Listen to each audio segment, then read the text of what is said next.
Hello, everyone. This is Chris Farah, and welcome to Vanity Fair with Chris Farah. It's my podcast, it's my name, and also I host it. Hi, Happy New Year. How are you all? I honestly cannot wait to get some great guests back in the studio, but as it's been the holiday season, I wanted to kind of give everyone grace, including myself. I've been traveling to make sure that I can get episodes out without having to worry about people's schedules because it's hard.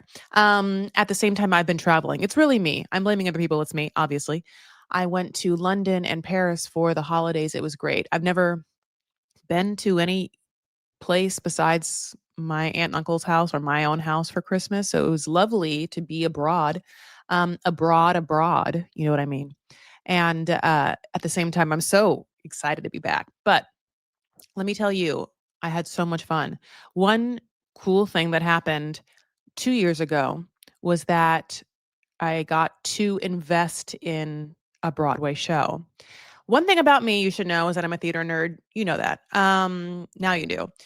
I was a theater arts major and I've studied comedy. I do a lot of comedy my whole life. And I saw the off Broadway production of Oh Mary, written by Cola Scola, couple years ago, and I knew that it was hilarious. It's very funny, very well written, and farcical. And I just was like, this is great. And so when I was given an opportunity by my friend, Julie Boardman, to invest with her in this musical, we certainly did.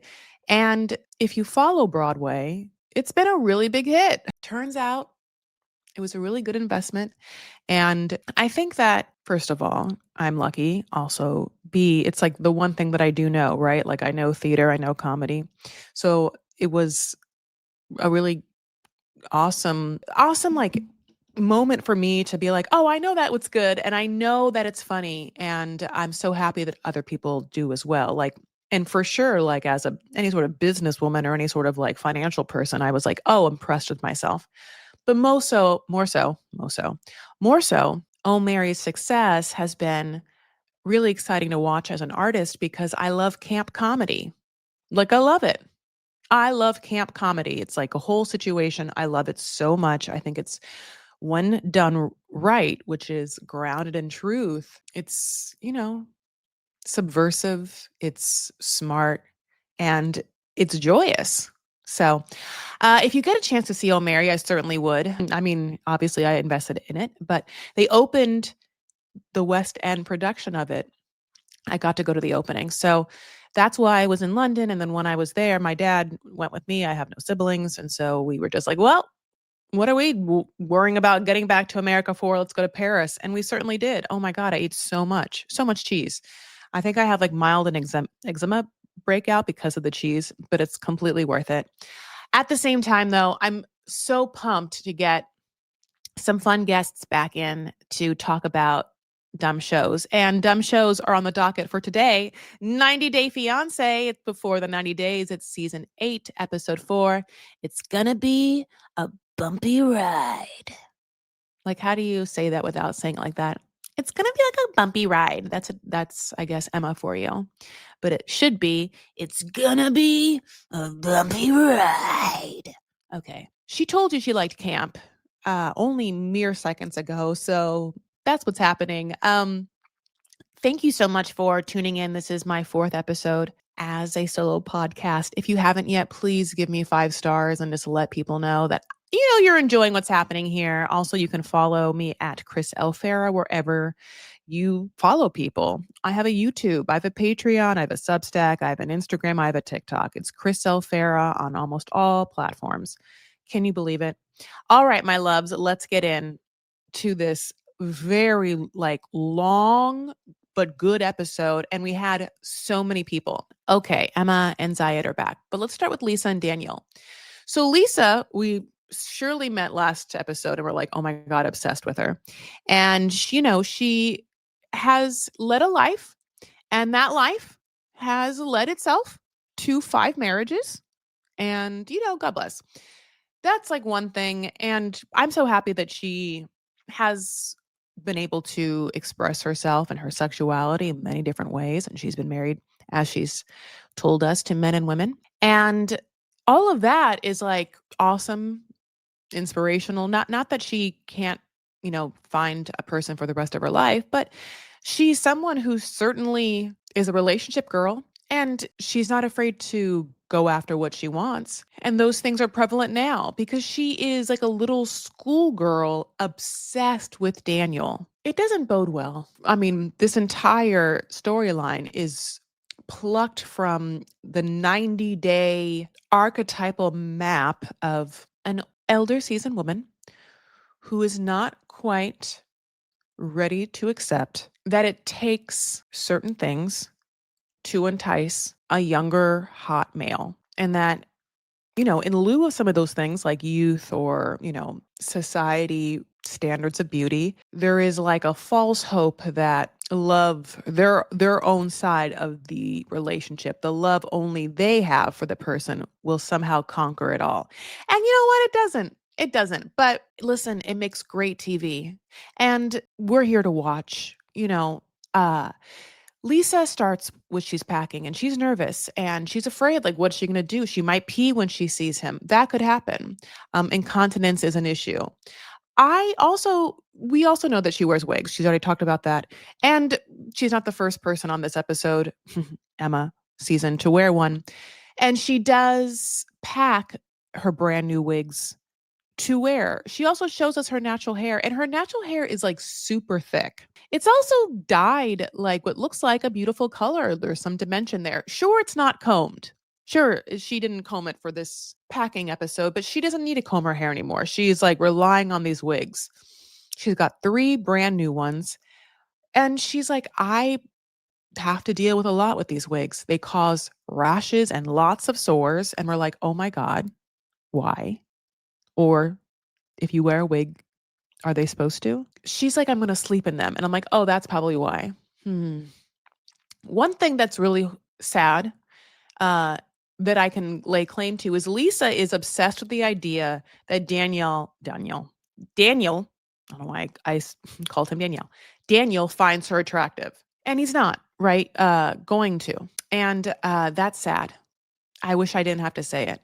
But because she knows that underneath it all, she's obsessed with like trying to pretend that's not going to happen with these wigs. It's not just the wigs, that her problems are, that are her problems. She also loves women. And he loves women and he hates women who loves women. And there's the rub. One sad thing about Lisa as well is that she has a complicated relationship with her daughter, and it seems like her daughter has seen some shit and is still processing the trauma from that. And we're like, no, well, can you just also do some work on yourself, Lisa? Like, what is the work that has been done? Because if your daughter can tell you that she has trauma from your choices and you can look her in the face and be like, yep, it doesn't also seem like reasonable for you to lie to her face by saying you won't get married to a man that you are absolutely wanting to get married to. The only thing stopping Lisa from getting married to Daniel is not her daughter's like absolute wish that she won't. It's more so the fact that she knows that if he knew, 1/10 the actual Lisa, that he wouldn't get married to her. And I don't even mean physically.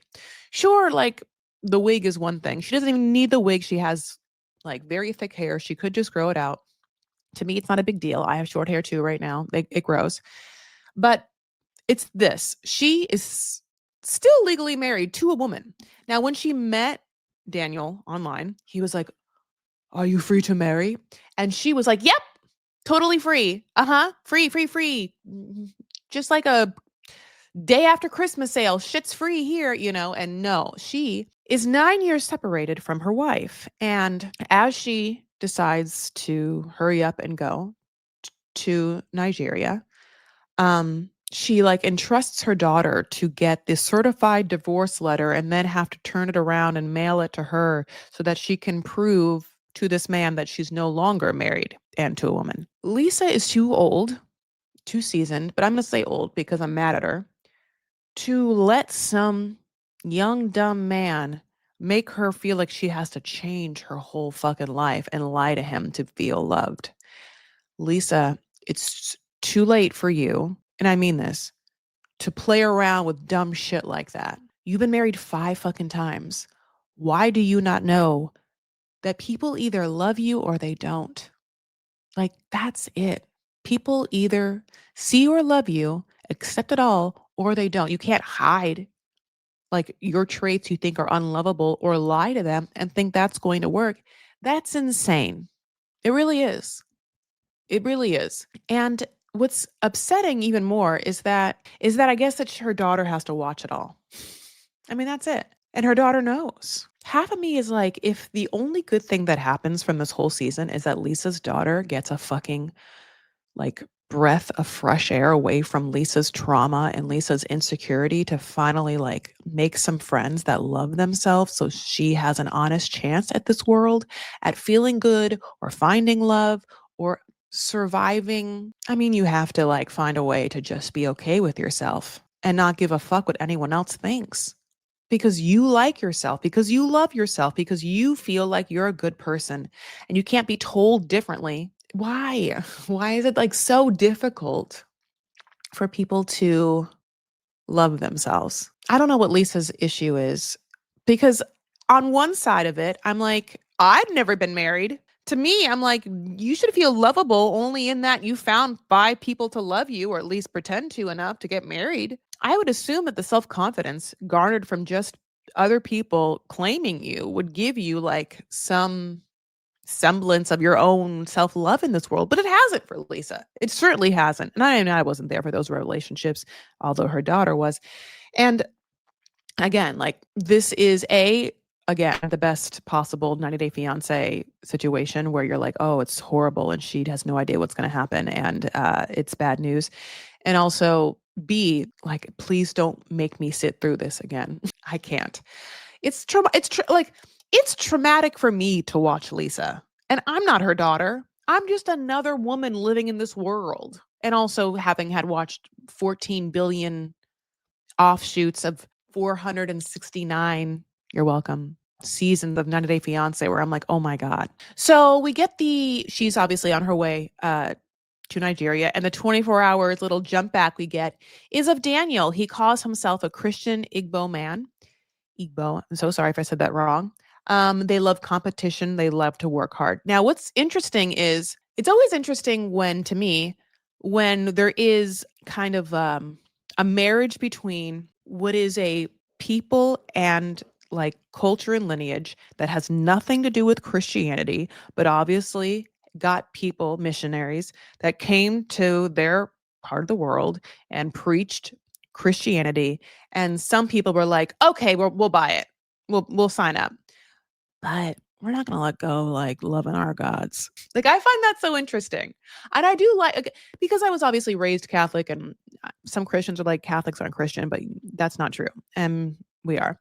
And they are. And, one thing about having to like submit to like Christianity is you're supposed to definitely be like God and Jesus. Not even Mary, fuck her. We don't like women, but God and Jesus are the God. It's one. And the Holy Spirit sometimes too. And they've been fighting over that Holy Spirit 1 billion times. But Christians are like, we're not going to worship false gods. We like just that one. And so obviously Daniel's people is not the only like Christian group that subscribed to Christianity and was also like, no, we got our own deal too. We're going to have some brouhaha. We're going to have some witches. We're going to have like some pagan shit. And we will just marry the both. Yes, we're Christian. Also, we talk to gods through this spiritual healer. I like that because it's hypocritical.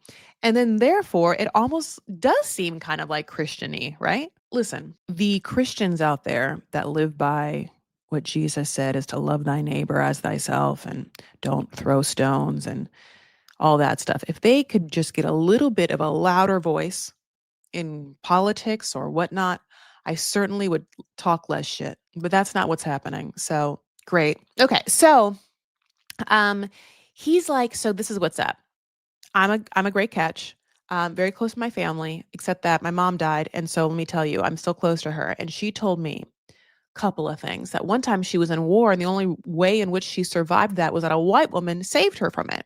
And so before she died, she was like, you find yourself the white woman that's going to save you. And Daniel did. Now, Daniel is like, great. I found an old white woman who has boobs and money and she pays for my life. And I tell you that she has boobs and it's great. She's perfect for me. Um, I'm just going to go talk to this spiritual person and find out if she's a good or bad omen. And that spiritual person is like, yeah, I'll talk to the ancestors slash gods we actually believe in because we've been doing this shit longer than when the missionaries came here. And we just had to like say yes to those crazy banshees to get whatever fucking food and money they were giving. And the minute they left, we're like, yep, Christians. And also, let's get back to the real religion here, which is I'm going to go speak to a spiritual man who's going to do some dice rolling, honey, in a cave and tell you what they think. And he is just like rolling this dice and he's like, "You tell me, ancestors and gods. I'm not deaf and I'm still listening. You eat that, you take that and you tell me." And the gods did. They're like, "Well, guess what? That white woman's a good sign." Now, I want to say that we know Lisa isn't, but I want to think that like maybe the white woman that the ancestors and gods saw was like one of the producers of 90 Day Fiance. Like maybe that's what they saw. And so they're like, yeah, it's a great thing that they're coming and like you'll be famous, you'll be on TV and you can maybe get some sort of opportunity from that. But I can't imagine Lisa is only because we know all the things about Lisa. Yeah, Daniel is not a Daniel is like, we don't like homosexuals here. We don't believe in it, and so no one can do it.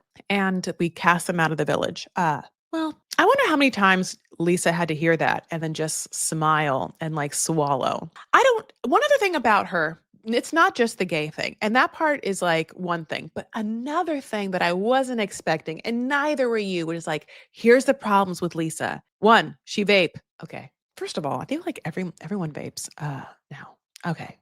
I mean, if they're not vaping, they're smoking cigarettes. Oh my God, everyone's smoking cigarettes again. Have you noticed? Okay. He's, lived a world and it's different from ours. And everyone has their judgments. It's so interesting. It's interesting because Daniel is like, I'm so thankful that she pays for everything. And I want to be like, okay, yeah, I get that. It's funny to me to have someone offer to pay for like my whole life and then be like, but you better not do the things I don't like you to do. Don't leave the seat down. Wait, leave the seat up. Sorry, that's what it is. Don't put the toilet paper roll where the paper comes out from the bottom. It just seems like if you are operating in a place of absolute gratitude for someone to pay for your whole life and change your life, I would try and like hinder any preconceived notions about what they can't do. That's just me. Listen, he really likes those boobs though. He's like, she's got them, and that's what I want. She's got secrets. Those boobs are full of secrets, Daniel. And you know what? Many people have loved those boobs. They've squeezed them and they've grabbed them. And you got to be okay with all those people. I wonder how many sexual partners Danielle thinks that Lisa's had, just knowing that her age alone. Like, is he gonna be like, you've had more than two? You know, just the person you had a baby with, and maybe one other, the person you just got divorced from? I mean, I don't know. Um, Again, this is so shitty. And it's shitty because of the fact that she has a kid. It's always so shitty when they have kids. And I don't even care how old they are, but truly, obviously, her kid is older. It's just that she lied to her daughter and they have a codependent relationship and she's already traumatized her daughter. So if you're going to traumatize your daughter, don't lie to her. And at the same time, Lisa's daughter has to watch this if she doesn't know her mom and understand that her mom is a lying sack of insecure shit. I know I'm being harsh toward Lisa. It's just that I think that when you take the responsibility of like caring for and raising someone else, you have to be good about your word and you have to try to be a good person, not just for yourself now, but for them. And Lisa has like, the mental emotional IQ of someone who is like almost like a heavily sheltered 14-year-old that has lived in a cult and is like wanting to get away from the cult by pretending that it's all going to work out with obviously one bad choice where you're like, no, but I understand because you've never known anything and you think this person's your way out. But Lisa's obviously had 5 different ways out. It's really hard to deal with. And I also feel like, yeah, I want her so badly to just be with a hot lesbian that will allow her to have the normal hair that she wants. She is obsessed with Daniel and like his physical form. And so maybe she wants to be with a man again for sure, but I mean, I think that there's a part of Lisa that really has to understand that she should find someone that like is a little more on her page. And I mean that across the board. I mean like someone who has lived a life, has some more years on them, who maybe isn't as physically attractive and who probably doesn't need her money as much. Like that's what she needs to find. And I wish to God that at some point, that at a certain age, we were all gifted like a level of wisdom so that we don't make like horrible choices over and over again. It's really hard to watch someone do so, like especially at an elder age, because then if you're someone like me, you're like, well, am I going to do that? Am I going to just live in a fucking delusional world where I suddenly pretend to fall in love with someone who obviously isn't for me when I'm 60 goddamn 7 and just like wants to pretend that I'm with like a 22-year-old from Colombia? I mean, no is the answer. But also, I wonder if Lisa is just like underneath it all. I have been so supremely unhappy that I'm willing to risk everything, my reality, my own like hopes and dreams, like how I'll feel at the end of this, under a morsel of hope that some man is going to like, I guess, marry me, claim me, and then live happily ever after with me. I wonder what Daniel's mom thinks. I feel like Daniel's mom has to come through with that spiritual healer and be like, I didn't mean her. I didn't mean that white woman. Can you go back on Plenty of Fish? Can you find another one? Or go to like Farmers Only. I need you to like marry like like a conservative one, honey. Like, I don't know. Okay, let's move on. Uh okay, let's move on to a brand new couple.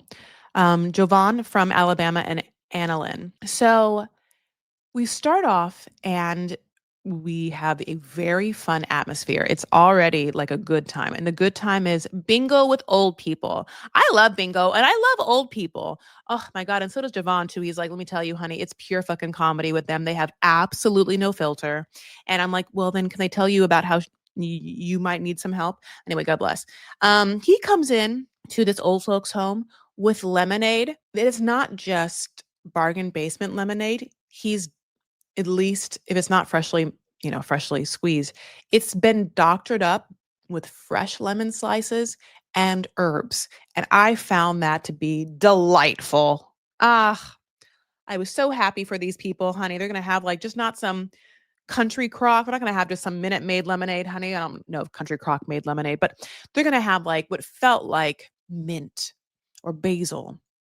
And this one nice lady is like, I tell you, I met my husband. He was a soldier. And then on our first date, we went to a fair and he bought me this ring. It's a rose ring and I still have it. And I was like, oh my God. First of all, humble brag.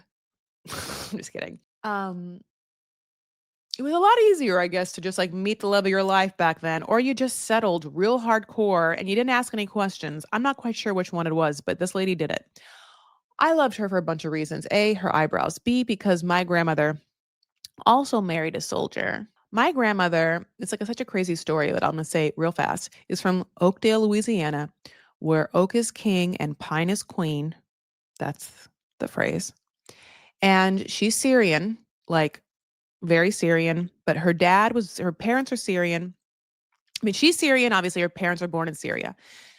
She is born on the boat coming from fucking Syria, but she lands in Louisiana, so she never has an Arabic accent, and she just has a Southern accent her whole life. She's like in the middle of 10 kids, and they're just kicking it up in Louisiana. Now, at this point, it's like the 1930s, 40s, right? I found this so interesting because I knew there was like Arabs in the South, but when I went to Clarksdale, Mississippi, which is not where Louisiana is, but obviously, somewhat south, Mississippi Delta. I got to like heavily be where Tennessee Williams wrote all his plays, and there was a lot of Syrians. They talk about the Syrians and the white people and the black people around this area and like how everything came to be or whatever. Clarksdale is a very interesting town. If you watch Sinners, that's Clarksdale. It's the birthplace of blues. Also, as I said, Tennessee Williams going back. I didn't think about like how many Syrians there were. There wasn't Syria, Lebanon yet because it was just called Greater Syria because, other people decided to just make borders and then Lebanon was born. And a lot of Christians will call themselves Lebanese when they're in fact Syrian, just because a lot of Christians live in Lebanon and that's how they decide. Because, people are feudal. People, as you can tell, tend to hang out with like-minded people, and religious divides are along those things. All that to say, my grandmother is living in Louisiana. In the war, there's like people that are stationed in the war, soldiers, and some of the Syrian soldiers, because they're Syrian soldiers, they are told that there's a part of Oakdale, Louisiana, where there's a lot of Syrians, so that if they go into town, they can be expected to be like hosted by people, cousins, not really, but by people that know them or know their family. So there would be Syrian soldiers that would go into her town, and then just other Syrian households would just open up their homes and be like, come on in for dinner. Here's some kefta. Here's some hummus. Here's some tabbouleh. We know what you like. Thank you for fighting for America, the land that we're all in now. Um, and my grandmother met a Syrian soldier in her small ass fucking town. And then for the rest of my grandmother's life, she was like, you'll marry another Syrian too. It's super easy. And I'm like, oh, Grandma, I don't know, Grandma. Um, okay, so it worked out for my grandmother, though. It worked out for this nice lady at the bingo home. I don't know if she's going to get bingo, but it feels like in her life she already did. Jovon is waiting for his bingo to come up, honey. Jovon tells us his story. He's like, it's hard out there for me. Women nowadays, American women, they want a six pack, they want six figures, and they want 6 inches. And I don't have that. And we're like, wow, that's a lot of information about your dick we didn't know. Oh no, Jovon, we can talk about this. Okay, let's break this down. I personally have never wanted a man with a six pack. And I feel like society in the internet has made it perfectly fucking clear that a lot of women don't need like a hard-bodied man. In fact, we kind of like a little bit of a dad bod or a little bit of softness. At least I do. I mean, maybe if you are like a very fit person, I mean very fit, I mean like a very low percentage of body fat. Yeah, maybe you're like, I also want people with low percentage of body fat, but that's not me. And I don't feel like a lot, Jovon, I don't think a lot of women around him are like, we won't tolerate you because of the way you look, because he's attractive. He's like, tall, attractive. He has a great face. He has great hair. Like, there's nothing about his physicalness that would make him to me that he should feel insecure. But he tells us this line, the six-pack line. We're like, okay, 6 figures. Now he's like, I don't make a lot of money in this home. And that makes me sad. Because I love how he's caring for these elder people and I feel like he should be compensated. And I'm going to agree with him that women want a man that has financial means. Yes, that is the one. Yes, we do. Women, and this is a generalization, but cisgender, heterosexual, whatever, God bless. Yes, they usually want a man that has financial security. But you know who doesn't? Lisa. You know who doesn't? Laura. These women can't believe how lucky they are to be with men that have no money. Not one figure. Not one figure. But anyway, Jovon. So you're right. And then he says the 6 inches thing. And we're like, oh, what a weird way to say you have a small dick. And how small is it? Why do you feel insecure about it? Okay. The numbers, the 6, 6, and 6 is A, devil's number, but also B, as some throwback. Obviously, as a female, I can say that there has been also things that we have been told that men want. And I can tell you numbers.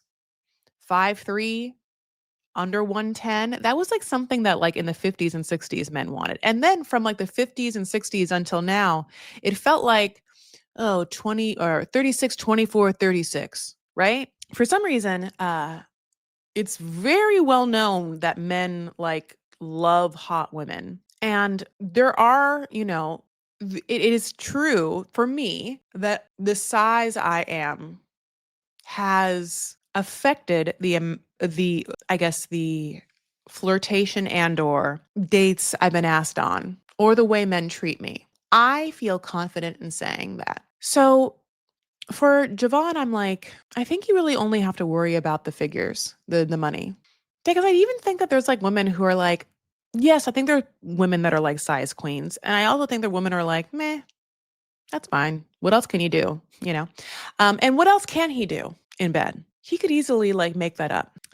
We find out that he is married, which is interesting because this is supposed to be before the 90 days, and it kind of is in that they've never met. And also, she's not.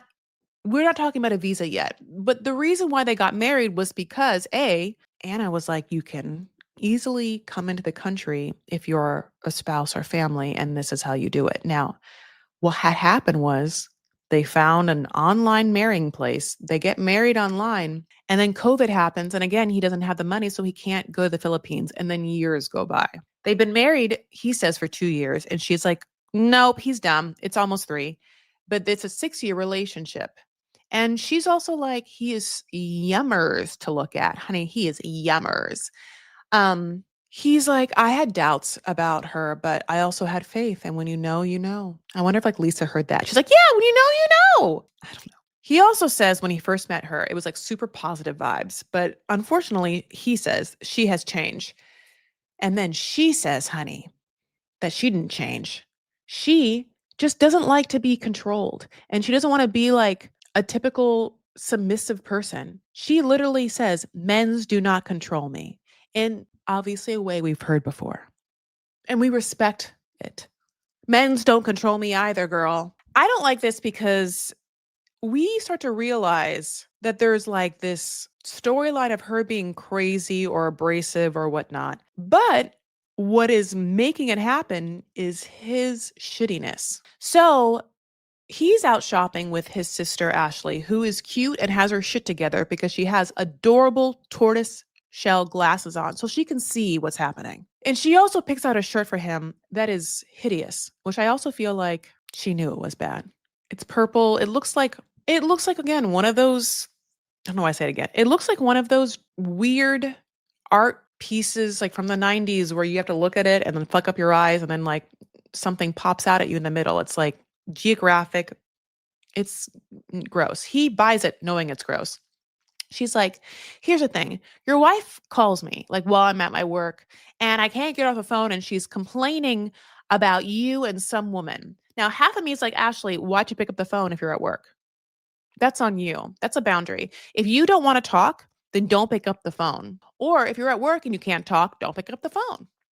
Or if you're at work and someone's texting you, you say you're at work, you can't talk, and you'll call them when you can. Okay. But like, don't pick up the phone and then complain that she won't get you off the phone. You have like every option to just hang up. She also is like, so what is this thing about this woman and like what's happening? And then she has to hear her dumb brother be like, yeah, uh, I'm talking to this lady that I used to know and we like lost touch. But then when I was feeling shitty about my marriage, I reached out to her again and we've been talking. And then I somehow told that to Annalyn and she had the absolutely astute reaction of being like, that's emotional cheating. Don't fucking do that. And I've like not taken that well. I think she's crazy. And Ashley's like, what the fuck are you saying? That's exactly it. I mean, Jovon then turns all of this around to be like, yeah, but she just like isn't I can't talk to her and like it's really hard and I just like feel really bad for her myself and so I have to talk to this lady that like, yeah, maybe one time we almost hooked up. Yeah, yeah, yeah. There was like a little history there. And that's what Ashley's like, shut the fuck up, you asshole. That's what I said. Ashley's like, Anna's a good time. She's funny, you know? So if I were you, I would just fucking bite the bullet and just like, whatever she's saying is probably true. He thinks it's okay to go outside of this marriage to talk about the marriage. And then this is another weird thing. He's like, yeah, Annalyn blocked me. But the next day, he's supposed to be finally going to the Philippines. So then they FaceTime. This feels fake. And she's like, yeah, your sister told me to unblock you. And now what do you want? And he's like, well, can you not be so fucking harsh? And I would be like, are you seeing each other tomorrow? I don't understand. Are you planning on? Okay. He's like, you just won't take accountability. And she's like, for what? And he's like, yeah, because you're not easy to talk to. And she's like, so talk to someone in your life then about it. And he's like, well, I tried. She's like, you have a fucking mom and you have a dad, you have a sister who I talk to. You're American. get therapy. And I loved her for that statement. Now, this also made me feel like she thinks that he has more money than he does. But it also made me think, is he working in the health industry in a way that they provide benefits?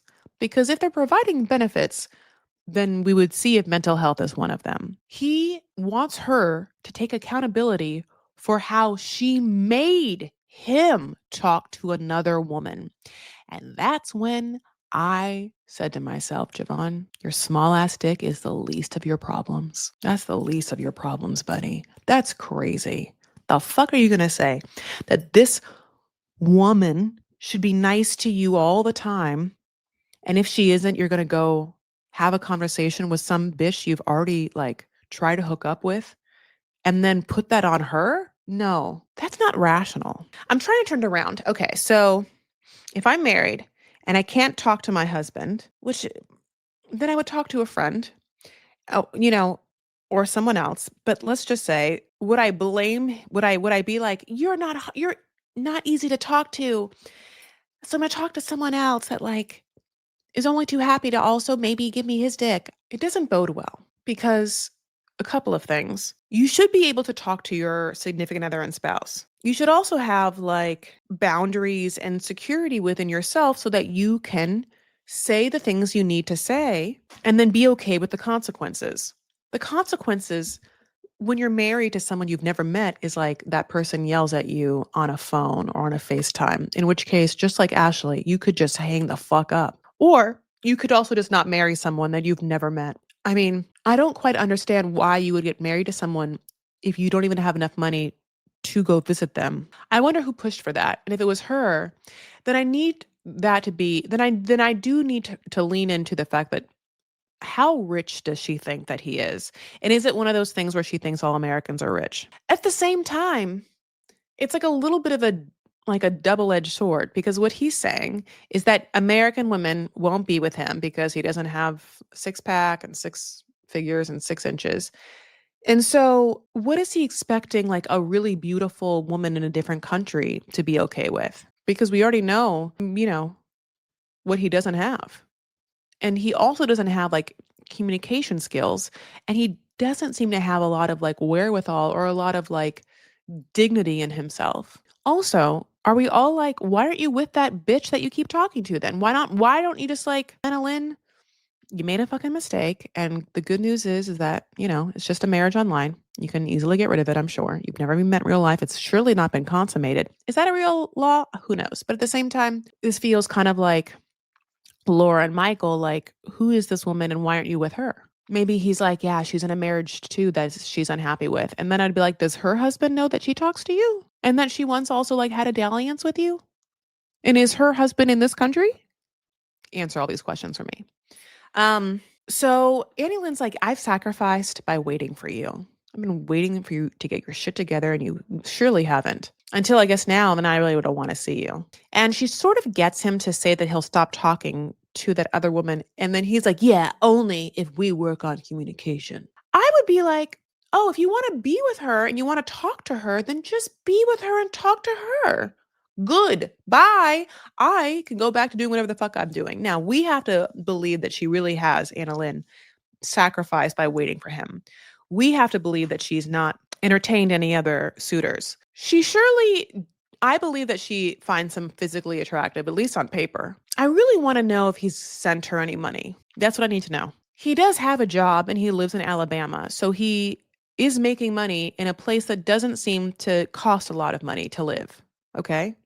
If that's rude, I'm sorry. So all I'm going to say is that where is the money going that he makes? And is this like a temporary job or is this like a part-time job? He seems sad and he knows it. He seems just like a little like a failure to launch or like someone who is like stuck in a cycle of feeling bad for themselves and like not wanting to like really take accountability for where they are. I really would have been on his side up until he said that she needs to take accountability for the fact that he went to go talk to another lady. And now I know he isn't shit. I mean, on his side, I would have still been like, oh, buddy, you and your small dick, why broadcast that to the world, because we have to assume that there's a good possibility that this isn't going to work out. with Annalyn, and you have a lot of years on you to let the entire world know, like, how you can't fill out, like, a boxer brief, you know? Okay, let's move on to Emma and Ziad. Well, after the first night that was horrible, he decides to go play with something that is easier for him to deal with, snakes. He just goes into town, honey, and just is like, "I'm gonna, like, hang out with a snake charmer and do some of that." Some of these, like, B rolls, I'm like, "Oh my god, how prevalent are snake charmers in Morocco?" I guess I have to go to be like, "Is this on every street corner?" Because it feels like a trope.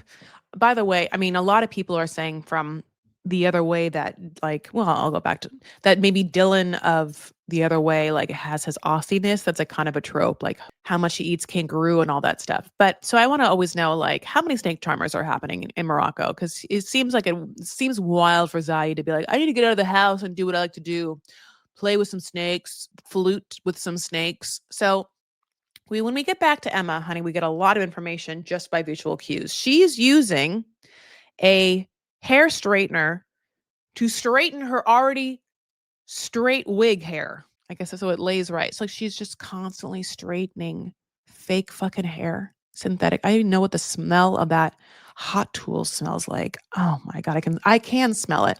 You know who can also smell it? That lovely woman who is like the worker servant of the home that they're staying in. She's also putting on bronzer, and it's Anastasia by Beverly Hills. And I see that.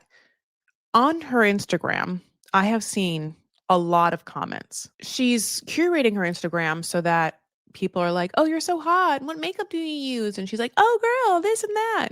At one point, I saw a Reddit post where she said that she has like a part of her is African American, is Black American. I'm not African, Black American.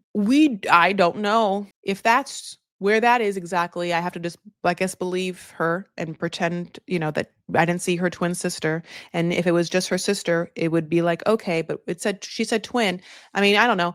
Listen, is Emma Rachel Dolezal, or does she have Black American in her? Who knows? I have no idea. But it was, like, brought up, like, as maybe, like, her talking about whether she uses wigs or not, and she's just like, "I have hair, I just like wigs better." I bring up, like, the fact that what her ethnicity is because she seems to be doing what the Kardashians did, not just the fact that she has absolutely modeled her entire vocabulary and cadence to the Kardashian tongue, but also, like, she certainly seems to be bronzing herself darker, like, wanting to appear of a different ethnicity. Because I do feel like if you were to take off the wig and the makeup and the bronzer, she would look just like her twin sister, and I think her twin sister is really beautiful, and I think that Emma is, like, a pretty girl. It's just that everything is very distracting. Like, the amount of caked on makeup and, like, the, like, colors of her makeup and, of course, the wig and where it's sitting and also the bronzed of her hairline and, I mean, and the fillers and all of the Botox, it's a lot. Um, I will say that I think that her boob job is, like, a lovely size, though. And obviously, women have a horrible time in this world trying to be as beautiful as they can be to attract whatever men they can attract, because that's the way things are. Emma has already been married to another Moroccan man, so I don't know if, like, she just has, like, a thirst for hummus. She got that hummus fever, honey. I'm not quite sure. But it's interesting. Because she said that she's been married before, it does feel like she is aiming towards a certain life. Like, Tiger Lily was like this too, where they want to be treated like princesses, and they feel like Arab men treat them like princesses when they play along. And that is it.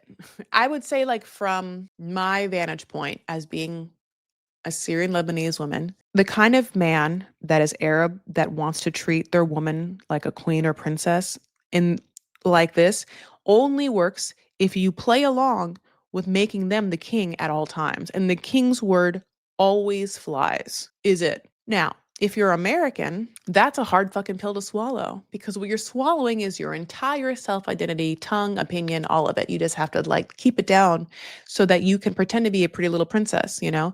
And pretty little princesses, you know, yeah, like maybe they hold a door for you or they'll put in your chair and that's to be expected, or they'll hold your bags for you. But you sacrifice a lot, especially for someone like Zayed, who isn't even making her feel like a pretty princess in that he can pay for her whole life. Yeah, he can buy her like a wallet. But Emma just seems to be wanting to cosplay as like someone else. So I don't know what's to be believed or not. People in the streets are like, she's tried to be on the show before, that's why. And maybe she just wants to be famous. And certainly, I think that she does want to be famous. Like, I certainly think that she would absolutely love to be considered like a hot girl Instagram baddie Kardashian influencer, which she's not the only one. A lot of people that are like, oh, Shekinah, you're like Shekinah. And I think that she's eating that shit up. But basically, they go and have a beautiful breakfast. She hates eggs, but she'll eat them. And she apologizes for rejecting his kiss. And then this is also okay. And then he's like, yeah. Thank you for apologizing to me. Let me hear it again. Then they go out and about. They go to a bazaar, souk, Medina to shop. She lets him know that she's been fired from her job. And he's like, yeah, don't worry about it. There's other jobs. It's like very typical. Okay. That's not going to be, she has to understand if she wants comfort, it's not going to be from Zayed. I think sometimes a lot of Americans want emotional comfort from, the people that they're interested in that are from different countries. And those different countries don't value emotional comfort talks. Annalyn doesn't from the Philippines. Like she doesn't want to fucking have to hear her dumb husband like complain about his problems. No. And Zayed is from a country where they don't talk about that shit. They just don't. He doesn't want to hear about your problems. Not at all. But as they shop and as she's like, hold this, and she's like, I just, want to tell you about things. And he's like, I don't want to hear it. She's like, I just want to tell you about my past. He's like, fuck that past. Never happened. He's like, if it happened, fine. But I already know everything I need to know about you. You're hot and you're here. And she's like, no, that's not it. There's things you don't know about me. I've been married before to another Moroccan. And he's like, I just don't care. Really hear me when I say I don't care about that. I mean, again, she didn't actually say that. She thought that in her mind, but he doesn't care about her past because he doesn't want to hear it. And he doesn't definitely want to tell her about his. And he doesn't want any negativity. Arab men don't. They just want like a woman just to sit there and look pretty and like make them feel good about themselves, period. Not all men, but the Arab men that like portray this like I'm gonna do this and you're gonna be that and I'm the king and you're the queen. It's like the Tiger Lily Adnan stuff. It's that like specific kind that are this way. They don't want to hear about your problems. They don't want you to tell them they're wrong. And they don't want you to like make it hard for them to get to the next moment. They only want women that will lubricate the present moment so that it's easier to get to the next moment in the future. By lubricate, I mean lubricate the present moment with utter sweetness and obedience. Levity, fun, sweetness, maybe affection. That's it. But don't come with any other part of you. Definitely don't come with like your thoughts or your worries. Leave them at the door. They're not to be here. So I will say that it's interesting. They are in this beautiful like shopping area. There's like horse rides and stuff like that. It was like almost like, I mean, this must be like a very touristy part. I was like, it's almost like, yeah, you're taking like a horse ride in Central Park, but it's in Morocco. God. He decides to eat snails in front of her. And she's like, gross. That's so gross. Ew, how can you do that? And I also want to be like, okay, well, let me just say this. If you're going to try and be a Kardashian Instagram baddie, one part of that, other than you having to look a certain way, is you having to portray aspirational wealth. You know what I'm saying? Like all the Instagram people like want to take pictures of them in beautiful places and a beautiful dinner so that you like, showcase a certain amount of aspirational wealth, which is like what the Kardashians and the Real Housewives do. It's like kind of their thing. It's like the thought, and I think it's dying if it's not completely dead, that people want to follow people to be like, oh, that could be me, or I wish that would be me. I wish I was rich. I wish I drove around in Hermes covered Bentleys, and I wish I, went to Cappy and Rock. I wish, whatever it is. So why am I saying all this? Because snails are like a delicacy. Snails are escargot. If you go to France, it's fucking everywhere. So to me, I was also like, Emma, I mean, you can't talk shit about snails and then try and be like a sophisticated bitch because like snails are kind of fancy. I wouldn't eat them. I'm just, unfortunately, I'm getting to be even more like closed off when it comes to foods. I've gotten to this place where I basically only eat chicken and beef and a salami. Like I'll only eat pork if it's aged. I don't even like pork fresh. It's so weird. He's like, yeah, I'll eat these snails, but I'll tell you what's weird, sushi. She's like, sushi, that's crazy. And then she gets to be like, well, if I can't give you a kiss, I'll give you air kisses. And she's happy to be like, mwah, mwah. When he tells her that he does not want to hear about her past, we have to, in real time, watch someone realize that he does not care about her. But she's going to hold on to like the play of it all by being like, okay, you don't want to hear about me or my past or anything I've been through? You just think you know everything about me? She knows he doesn't know everything about her. She knows in that moment how stupid he sounds by being like, I know nothing about you. The fact that Ziad could say such a thing obviously makes him, well, he is dumb. He's like a stupid, ignorant boy from a very, interesting part of the world. And he has like rarely thought about what life is like out of it. But so is she. In fact, I think that like maybe the only thing on this show that you have to be is a little bit ignorant about how other people live. It is like you have to be ignorant how other people live.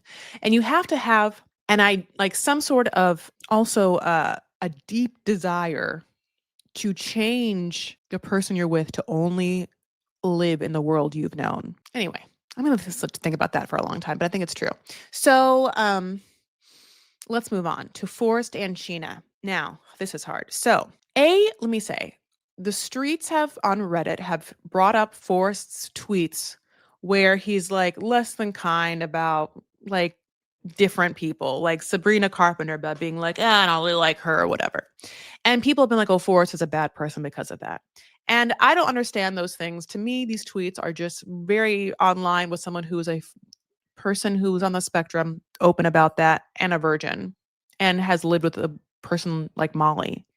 All of his tweets, just not to beat a dead horse, are just the ignorant tweets of a man who has never put his penis in a woman and then has probably watched a lot of porn and then decides to, voice his own opinions without, really caring how they look. And they're direct, very rude opinions, but that's on brand to me. Okay. Sheena, I will tell you, Sheena and I have forged a relationship on TikTok. This is Chris Vera talking. This is true. And I love Sheena.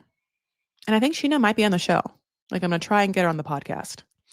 But I like Forrest and Sheena. And obviously, Forrest's mom is the villain here. And whether she's actually a villain or whether they're making her out to be a villain, it's interesting. Because one thing about this is that we've met Molly, and she obviously is an antagonistic person in this storyline. But we also are supposed to also believe that Sheena's parents are also antagonistic and or villainous. Now, in the next episode, in the previews for the next episode, Sheena has to literally say to Molly, my parents are bad people. And Molly's like, what? The stories are changing now. And I want to be like, Molly, you're a bad person. Are you good or are you bad? But the truth of the matter is, well, this is the truth.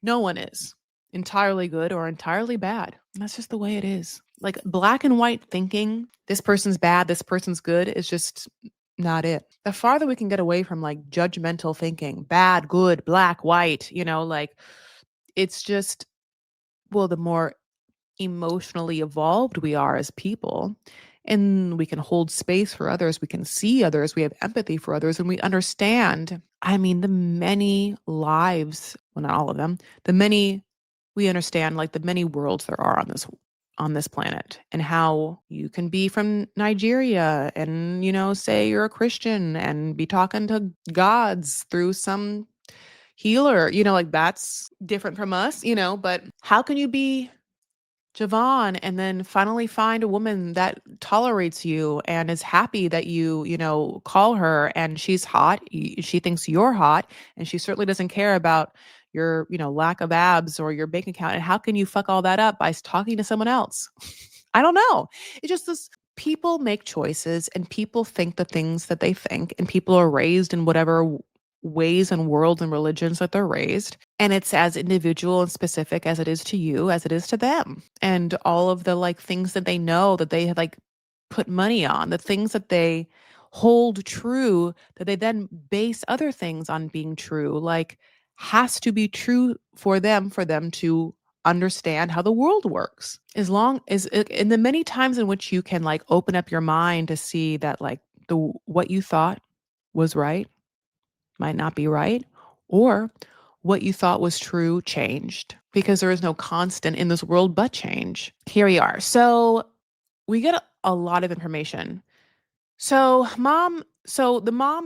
Molly is, making sex jokes with Forrest and Sheena like a lot. And she obviously has had a weird relationship with Forrest where she feels very comfortable to make sex jokes. But at the same time, she's like, and he does it with me. Well, he's been talking that way with me too. Well, you're the mom. Also, Forrest doesn't seem like he has a lot of friends. It seems like you're only his friend. So he kind of like probably put on you a lot. And that's something, Molly, as you, if you have like the wherewithal to have, probably you or Dev should have told Forrest to like make some male friends and talk about sex with them, and not Dev and your mom. We also find out that Sheena owns an apartment, Sheena has Sheena has an apartment that her parents own, and that when Forrest and Molly and Dev came to visit her, Sheena's parents were like, well, you can't stay with us unless you pay us rent. And they were, horrified by that and were like, absolutely fucking not. And I agree. I heartily agree. I think it's very telling of them to want to charge them rent. It's not how you treat anyone that you think is going to be a family. And it's definitely not how you treat anyone that you want to impress. And it's definitely not how you treat anyone who is going to marry your child and you respect your child. Yeah. They're driving in the Philippines and Forrest is like, it's hectic. But we got there and they go into the like Airbnb where they're staying, and he's holding that jackfruit, and he makes a sexual joke to his mom. She touches the top and she's like, it's sticky. He's like, well, don't touch it there. It's excited at the top. So what he said is, don't touch what looks like a big dick because there's cum on it, to his mom. And I do think that this is a very toxic relationship between these two people that is weird, and I don't like it. And Deb hates it even more. It's why like Deb barely speaks, because like he's so disgusted. And I think that it comes from, no one telling Molly to shut the fuck up about sex in front of her like son, and also get him some fucking friends. The place they staying has 2 bedrooms, and the 2 bedrooms are shared by a wall that is as thin, I mean, as a like business card. It's a very thin wall. So thin you can hear Dev's thoughts. Like, it's a small wall. And the first night, Forrest brings out all the lingerie that he bought for Sheena, and she's like into it.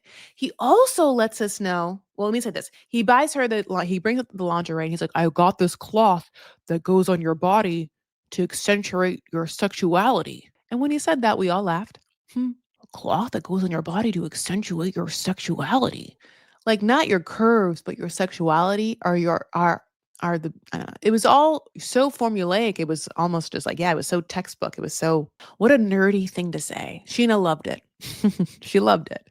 And also, I want to give them the props for having this scene in what looked like very stark overhead lighting. The lighting was much too bright. It's much too, I mean, what's the word when it's not incandescent? It's, well, that stark white lighting. It's not, yeah, it looks like you're about to take an SAT test, honey. That lighting was too much. And Forrest is like, I want to wait to have sex because I've waited this whole long, and Sheena's a virgin, I'm a virgin, and like it just seems like we should get to know each other before we have sex. And it's like a really beautifully mature thing for them both to say. I was really happy about that. Because it is hard to, like, I'm sure, be a virgin with another virgin. I wouldn't know. And, feel all the feelings that you're feeling and then not just get super excited and be like, well, I'm supposed to do this thing and she wants to do this thing and we're supposed to be doing this thing. So let's do it to be a good, normal couple or whatever. Like they don't have that. And it makes me really proud of them.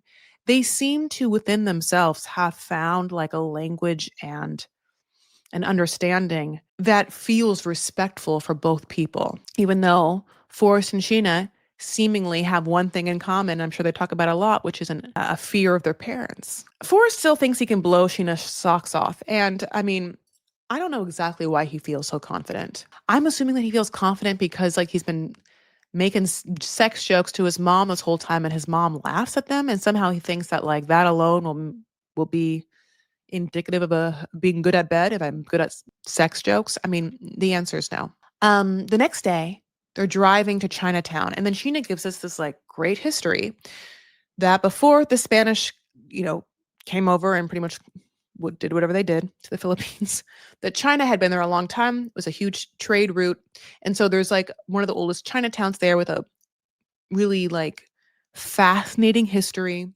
and lots of cool old-timey things. There's a word. Monuments? I'm not quite sure what she said. And she herself is like Chinese and Filipino. Um Now in the car, Molly's like, "Well, I heard some interesting things. I heard some sounds last night. Did you guys do the old nookie nookie?" And this is after she had made the joke about them when they're in the confessionals where she was like, a little wonka wonka. There's a part of Molly's like sex humor that is like cat skills. I mean, like very old timey, like Charlie Chaplin-esque or whatever, like the circuit of like comedians. The old nookie nookie is this cringiest thing you could possibly say. All of our faces like melt off at the thought of this woman saying that. Also, you didn't hear that. You didn't hear any interesting things. What you heard was Sheena being like, "Thank you for this purple fucking lingerie." And yeah, turn off the lights. That's what she heard. Also, could you imagine a world in which Sheena was like, "Molly, I heard Dev gurgling up your pea juice last night." I mean, no, I mean, obviously not. The fact that she has no idea how she comes off or how horrible she is sad. Now, is Molly horrible? Not entirely, but surely she's not aware of her capacity for horribleness. And I'm always somewhat shocked because I am. I do feel like I'm aware of my capacity for horribleness. And I feel like if I was on TV, you would see a different version of me. You would see someone on their fucking best behavior. You wouldn't see the person you're listening to or talking to now. I mean, this is my real self, but I mean, I'm not being paid to be on TV, you know? I'm just giving opinions on TV. But like my horribleness is like probably rooted in like my privilege and me being an only child. And I have always been, I think, deathly aware of that. And so yeah, I think that on TV, I would be like, well, what a beautiful part of town, Sheena. Can't wait to meet your loving family who just seems to have some disagreements with how we'd feel comfortable, but let's just see what happens. I don't know. Molly doesn't have those problems. Molly's been, hyped up by a son and by Dev her whole fucking life to like come to a whole different country and tell people how to live their world. So in this car, we have to have Molly being like, well, if you want to talk to me about sex, you can always talk to me or you can talk to Dev. And Dev's voices his voice to be like, I'm interested in sex. But let me tell you, it takes a good long time to be good. And Molly's like, yeah, yeah, yeah. And if you don't want to have penetrative sex, you can have oral sex or fondling. And then Forrest is like, fucking what? And also, if I want to talk to you about sex, which mom, I usually do, let's be honest, I'll come to you. I'll ask you to talk about it, but this seems awkward to do in front of Sheena.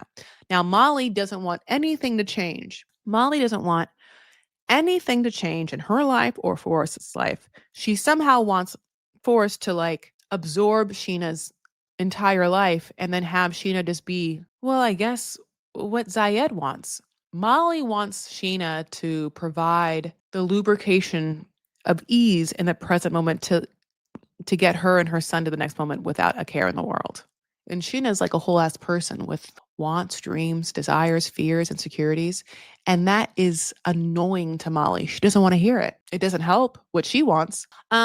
We get a little bit of interesting B-roll, which is that, or whatever, or interesting snaps during this part of Chinatown, which is that there is a procession of Catholic culture, and then Sheena is like, fiesta. It's a fiesta, which is, the word party in Spanish. And I had to do a deep dive. And by deep dive, I literally just had to text my beautiful Filipino producer, Christina, be like, what? What is that? What's fiesta? And then Christina was like, oh, girl, it's like a feast. It's like, they're just like, it's a feast of one of the saints, You're like, oh, yeah, we Catholics love a fucking feast of a saint. I mean, my God, you don't even like talk about that anymore. That's like some hardcore Catholic shit. Like where you have name days and the feast of your name day, when you name your child, whatever the saint was, that was that day. There's more than probably 365 saints because there's a saint day of the year. Every day there's a saint associated with that day. They must have processions like this all the time. Must be like a parade culture. So at this point, Sheena is showing them around and doing a great job. And then Sheena's like, wait 1 second. I know what you guys like. It's eating. I'm going to take you to a place where they do handmade noodles. And I'm like, oh my God, it's handmade like ramen or handmade whatever. I'm not quite sure exactly. And I'm afraid to fuck it up. But obviously handmade noodles is what I'm going to like rest my laurels on. And she even is like, yeah, you guys enjoy. Slurps up. I know you're going to do it anyway. And they do. They slurp the shit out of this like yummy ass soup with these noodles. Like looks like us, I guess like ramen, like I've already said. And then Molly is like sweating. From the yummy noodles and also how hot it is. And also because inside she knows that she should not fucking do what she's about to goddamn do. And as she's sweating, she's like, Sheena, why did you lie? Why did you lie? Sheena, why did you lie to me? To Forrest, to me? Now, what she's mad about, which the entirety of the Money Day universe is like, whose money is it? And we'll understand this. Sheena has a whole ass job. Obviously, she takes care of animals. God bless her for doing it. And not just animals. She actually also is a breadwinner for her family. I don't know if she's the only breadwinner. I'm not quite sure. But obviously, she makes more money than other people in her family. And therefore, she gives them money. She comes from a culture where it's part of the culture that you give money to your parents and stuff like that. This is so wildly different from American culture that Americans can't wrap their head around it. They cannot. In America, your parents are the ones that give you money. And this generation, like the generation of like most people, well, I don't want to say this unless it's true, but okay, let me just say, to me, it seems like a blanket thing of most people my age are not as financially stable as their parents. So a lot of people my age got help from their parents past the years in which you'd want to get help from your parents. I mean, I know people that got help from their parents to buy homes. I know people that wouldn't be able to buy, would not have been able to buy the current home they're in if it wasn't for their parents giving them that money. Well, that's going to feel very fucking different from the culture that we're talking about. Sheena is like, my parents guilt me to give money. She has been putting money into a savings account, only her, not Forrest. It's her money that she has told Molly and Forrest that she is saving up so that she can get herself to America. And that's what Molly's mad about. Molly is mad that Sheena gave away her own money to her parents and lied, she says, to Molly and Forrest about that. And she does not understand why she lied. And so Sheena is like, let me tell you, my parents made me feel bad. They guilted me, used the obligation of our culture by saying I need to give them that money or I'm a bad person. And I have a hard time making people upset or hearing bad things or hearing people yell at me this is like Sheena. Sheena starts to break down. So it's very fucking obvious that she feels this way. She starts to have a like a panic attack. She's hyperventilating, and Forrest and Deb are watching this, and Molly does not stop. Molly's like, "This is stupid. You're just being manipulative with your tears. I don't understand." And I don't understand why Deb and Forrest is like, "Molly, she just fucking answered you." At the end of the day, Sheena has like whoever amount of people that she feels like she wants to be truthful with or wants to be fair with, and she does not have any boundaries. I mean, she doesn't have a good she doesn't she seemingly needs help enforcing boundaries. So being able to tell her parents, I need money so I can move to America, didn't work. And maybe it didn't work because maybe her mom, who knows, was like, well, your dad's sick. So you're just going to go to America and leave your sick dad? You stupid, I don't know. And made Sheena feel bad. And so Sheena did what Sheena could do with her own money. And Molly doesn't want to hear that. So as Sheena answers her by being like, I lied to you because my parents are scary and I can't say no to them. Just like it's scary to be in front of you right fucking now. Just like you're hounding me. Can you imagine if you actually gave birth to me and I actually felt guilt and obligation? It's impossible. Forrest finally, after like not stepping in, is like, well, I have to step in. And is like, shut up to Molly after too long and is like, you are being hostile. And also, I understand how hard it is to tell a person no, mom. Now, Molly is like, well, I see that Sheena's got her claws in him and now he's going to start doing things different. And it's like, yeah, bitch, because you've had your claws in him this whole time and he's sick of it. He's a grown ass man. He doesn't want to deal with you anymore. I don't even know how Dev does by not talking. I'm assuming Freudian slip. I'm assuming Dev has some hearing issues or he has a crazy way of compartmentalizing what he's hearing to not have to fucking pay attention to that. Molly's like, yeah, now we're the big bad guys that were getting mad at his beautiful Sheena. And it's like, well, I mean, yeah, Forrest thinks that, and we all do, girl. We all do. Molly is like, I need to protect my son. And I think that Deb has to be like, he's doing all this to get away from you. He's protecting himself from you right now. That's like what the thing is. He can't wait to get away from you. He can't even get hard yet until you get the fuck out of his life, probably. I don't think that he's going to be able to be good in bed as long as he can have awkward sex jokes with his mom. I think that there's a direct relationship to Forrest's ability in bed to how sexless his humor and conversation is with his mom. Truth. Oh, my goodness gracious. I can't even. So we have one more couple left, and it's Laura and Birkin. Oh, Lord. Lord. Laura, Lord. I don't even know. This is also bad. It's really bad, you guys. It's not good. So she's letting in turkey, and he's ironing a shirt. I'm happy that he irons. I can't iron. I can only steam things. She rented a big Airbnb. Sorry, a big Airbnb that's and he, doesn't actually have a place to live. So he's staying there. She's obviously on her way from Washington. It shows in a Chiron she's from Vancouver, Washington. And I was like, oh, is that awkward? Or is that confusing for people in Washington? If you're from Vancouver, Washington, is that just a city right by the actual Vancouver? And you have to be like, Vancouver, American. Or is Vancouver, Washington far enough away that when they say they're from Vancouver, people are like, Canada? Canada. Why can't I talk? And why did I start a podcast? I'm kidding. It's because my thoughts just like go too fast. But yeah, like I thought that was confusing. They should rename Vancouver, Washington something else, like Vancouver, Washington. Okay. She's nervous to meet him. And it's because she has gone through like a weight loss journey. And I'm sure she's felt like other people have felt, and certainly like I felt, and I started about it, that like men don't look at you if you're a certain size, and she doesn't quite know if she's the size that's appropriate yet or tolerable to him, which is like such a shitty feeling, and I know that feeling. Okay.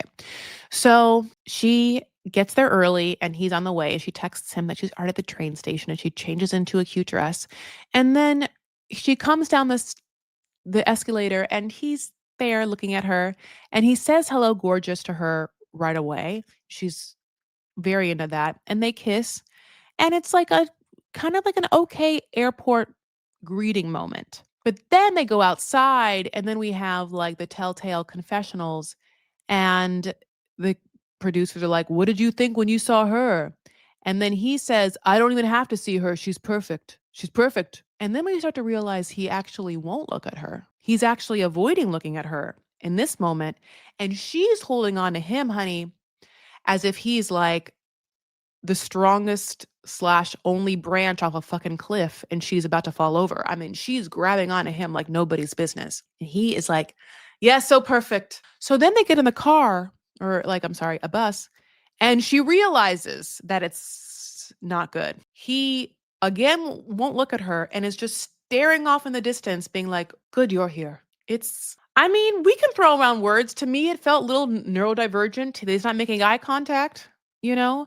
Like, I don't know if the streets are like, he's just not attracted to her, but I don't think that can be the case because Laura is beautiful. I think that Laura is beautiful, period. And Laura has like a gorgeous face and gorgeous eyes and a gorgeous body that has like gone through, the ups and downs of living in this world. And I don't understand how you can't look at Laura's face because I can. I think it's beautiful.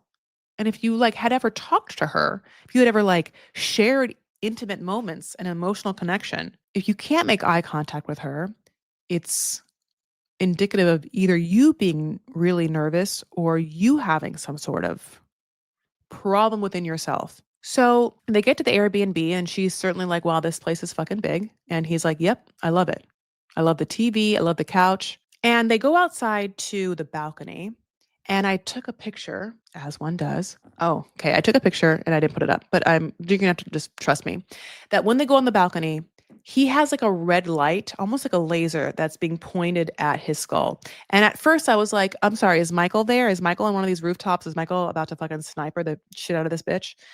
Anyway, um, he also like Birkan says a lot of like fluffy fucking pontificating shit that he thinks sounds like poetic. And maybe like the first one, you're like, oh.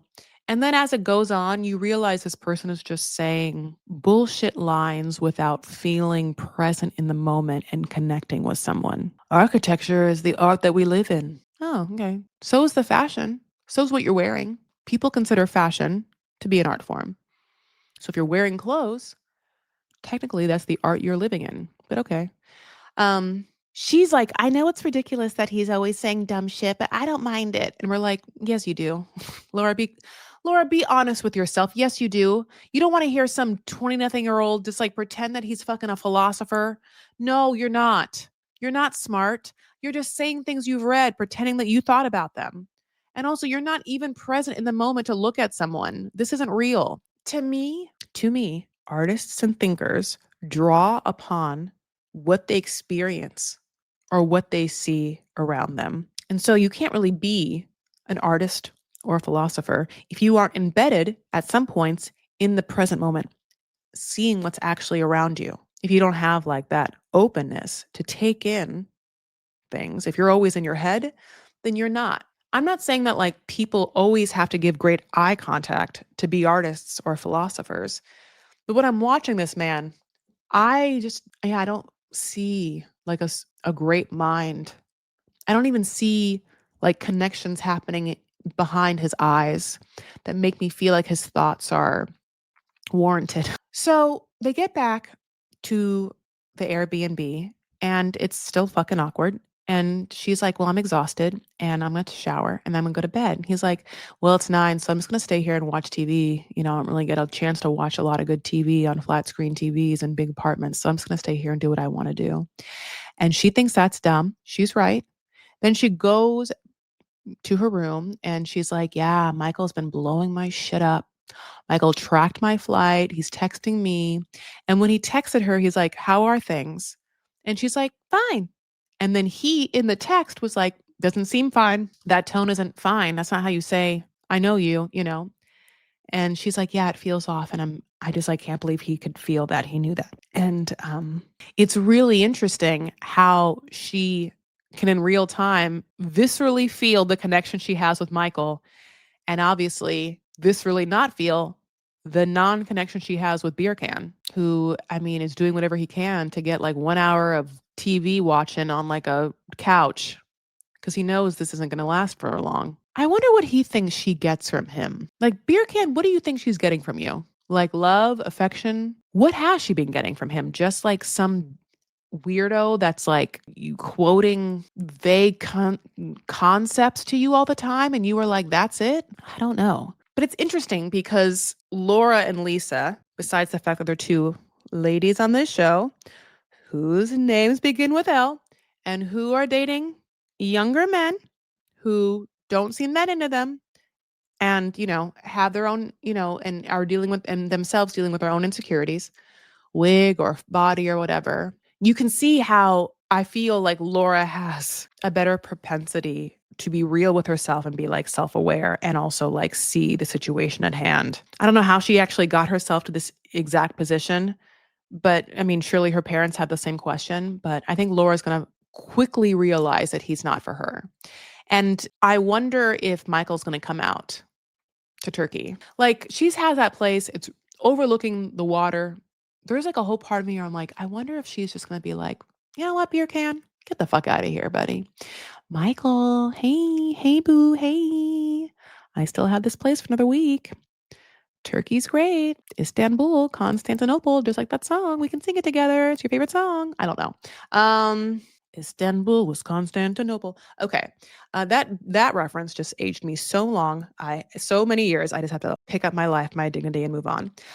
My loves, that was the end of the episode. Ugh, I really found it so interesting, though.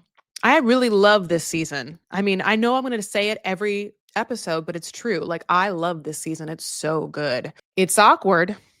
And definitely some people like give me the heebie-jeebies, but at the same time, there's just a lot of information that's like fit for consumption and discussion. And I mean, guess what? That's why I have a podcast. I just like love talking about why people do the things they do, how it relates to maybe us. And also, I love talking about what they're wearing. Like, I loved Sheena's lemon dress when she was in Chinatown. And I also loved Laura's dress when she changed into that like navy number. And for some reason, I really care about a lot of people this episode. Like, I really care about, I really care about Sheena. I really care about Laura. Like, I want the best for them in every way. And I care about Lisa's daughter. I have no one to care about with Emma and Ziad, Jovon and Annalyn. I mean, I think it's not great for either one of them. And so, yeah, that's where I stand of who I care about and who I don't care about. By caring, I mean who I like have love for. And the other people I don't mind watching and talking about. And I don't hate them. I'm just like, oh, your character is in a weird play that I keep watching. A weird serial play. Okay, my loves. Can you believe it? That's it. So, the way I'm working right now is Vanity Fair will host the 90 Day Fiance before the 90 Days season 8 recaps. On Patreon, you can go and see the video if you want to see me in real life talking about it. I have barely any makeup on. I put too much blush on though for this. I have been obviously abroad, so I haven't been able to keep up the YouTube in the past week. But coming up on YouTube, I will do a combo episode of The Other Way for the ones I missed and Sister Wives. Those exist on YouTube. And then at some point, I'll put more episodes on Vanity Fair. Okay, my loves? I know it's confusing, but just bear with me. Also, give me 5 stars. Sorry. Give me 5 stars. Give it to me. All right.